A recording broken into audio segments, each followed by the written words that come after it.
ay nasa 170 to 270, almost 300. Mula sa pagkukumpuni ng mga makina ng eroplano, ngayon naman nagtagumpay sa larangan ng negosyo. Kaya samahan niyo ako at kilalanin natin ang ating ka-franchise na pumasok at sumubok sa negosyong patok. Dito lang yan sa House of Franchise Negosyo To!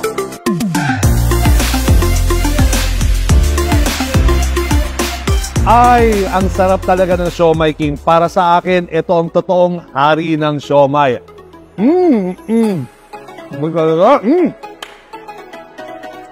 Sarap. Ate, magkano ba itong kinain ko? Para sa'yo, libre na. OMG! Siya po yung may-ari ng food cart franchise na to.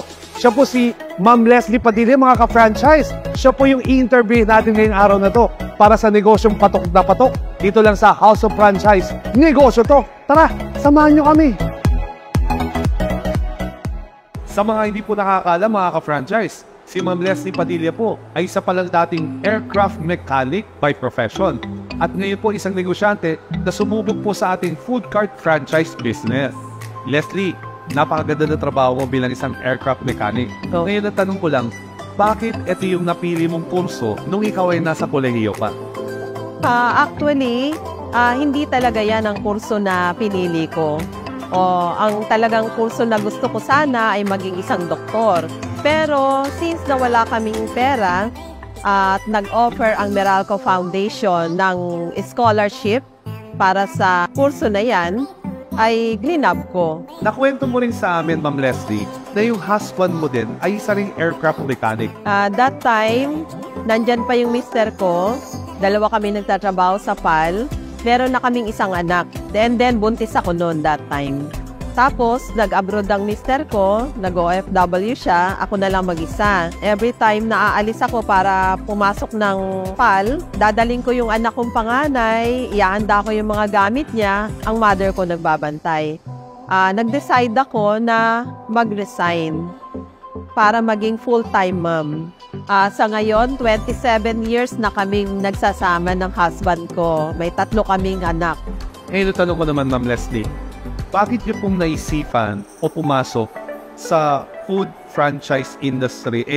Napakalayo nito, no, sa trabaho niyo bilang isang aircraft mechanic. Matagal naman ako naging housewife. And then, yung mga anak ko, hindi na sila alagain. So, nag-decide ako na bakit hindi ako pumasok sa business? Since ng food business ay kailangan ng tao, lalo na pag nagmo-malling, yung iba nagugutom, yung iba isa-sacrifice sila ang pagbili ng damit o gamit, pero ang pagkain, hindi nila masasacrifice pag nagugutom sila. So, napili ko talaga ang food business industry. Tama eh! Bakit naman Siomai King yung napili niyong i-franchise? Since na-introduce siya sa akin nung dati kong kasama sa trabaho, and then nagtanong-tanong ako at yung wife niya talagang in-explain sa akin about Siomai King. Kaya naisipan ko, sige, why not? Subukan ko talaga. Actually, hindi na ako nagtanong sa iba. Nung makita ko siya sa Facebook, na-inspire ako, kumuha ko. Yung mister ko kasi talaga good provider yan eh. Nung time ng pandemic, although hindi siya nawala ng trabaho, binawasan yung kanilang salary. That's the time na napasok ko talaga ang Siomai King. Nung mag-open pala ako ng Siomai King, pandemic time, dito sa Vista Mall. So far, sa pagpasok ko sa Siomai King, masasabi ko na natulungan ko talaga ang husband ko. At na-provide namin yung financial problem ng family namin. Nung panahon kasi na nagde-deliver dito, humingi ako ng tulong sa mga kapatid ko na may asawa na din. So, naging parang siya yung kasama kong nagde-deliver. At the same time, natutulungan ko din siya. And then, itong sister ko na galing ng Hong Kong, total, mag-o-open ng Siomai King. Pwede kitang gawing crew. So, nakapag-crew siya. And then, pinagsusupervise ko siya.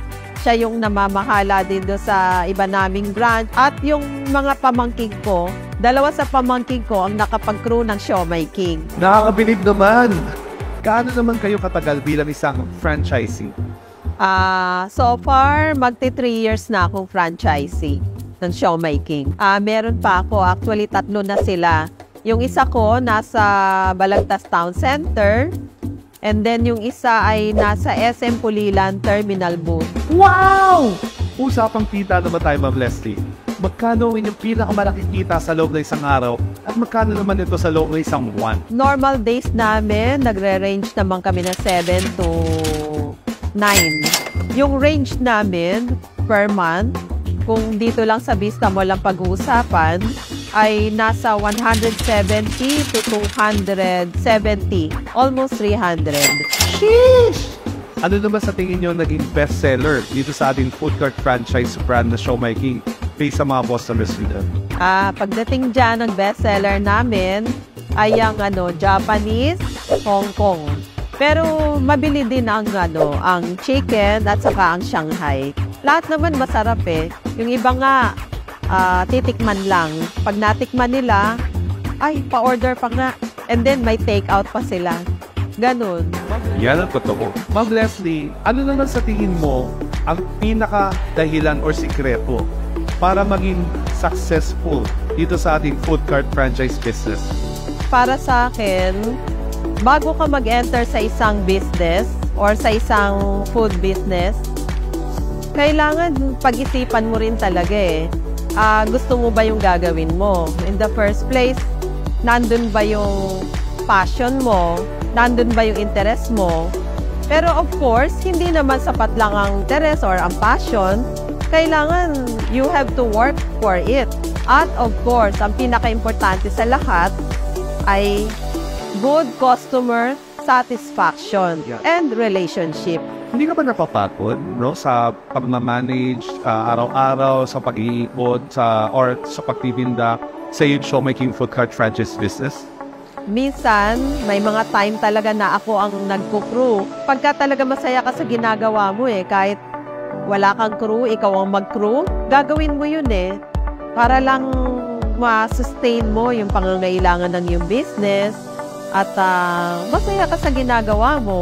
Siyempre, kaya yung pagod, siyempre, nandun yun Hindi naman talaga mawawala yun Pero kung gaya nga ng nasabi ko, kung gusto mo ang ginagawa mo, mahal mo ang ginagawa mo, nawawala ang pagod mo. Sa nakaka-inspire na kwentong narinig nyo mula sa ating ka-franchise na si Leslie Padilla, sipag, tiyaga at tiwala sa sarili ang naging sikreto para maging successful sa ating franchise negosyo. Samahan pa natin ng isa pang sikat na franchise brand kagaya ni Siomai King na almost 20 years na po dito sa ating franchise industry. Yan pong sikreto at formula para sa isang patok na negosyo. Hanggang sa muli, sabay-sabay tayong ma-inspire para sa mga kwento ng iba pa nating mga ka-franchise dito lang sa House of Franchise Negosyo Talk!